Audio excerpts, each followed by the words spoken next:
Hello, hello. Magandang umaga. It's September 2, 2024. So, yan.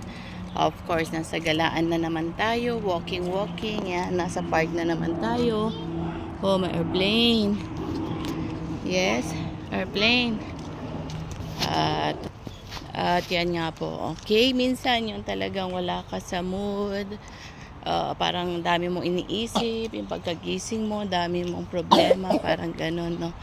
But still, keep on praying at we need to lay down sa kamay ng ating Panginoong Jesus. Yan, nasa kalsada kasi kami. Okay, so kailangan linga-linga. So, ibigay po natin yan sa ating Panginoon dahil, siyempre, siya lamang po ang may alam at siya lamang po ang kayang magsolusyon ng lahat. Yun nga, medyo minsan dumadaan sa mga ganyang pagsubok para maging matatag. Don't give up, just go on and focus unto God, okay? And manalangin, okay? May kasagutan naman po ang lahat ng mga bagay na yan. So manalangin po tayo. Dakilang Diyos, we offer everything unto you this morning. Lahat po ng mga kabigatan na dala-dala namin, Panginoon. At kung sino man yung mga nakikinig sa oras na ito, alisin mo yung mga bigatin nila, ingatan mo sila, at palakasin, Panginoon, ang kanilang pananampalataya, O Lord God.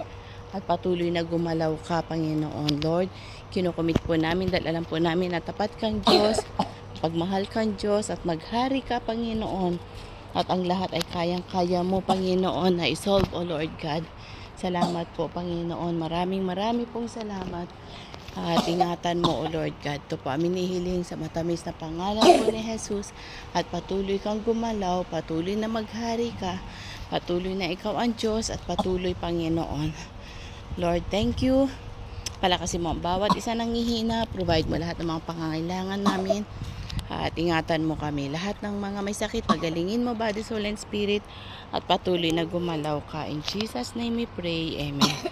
So muli po, shalom, shalom. May the Lord God bless you. And bye for now.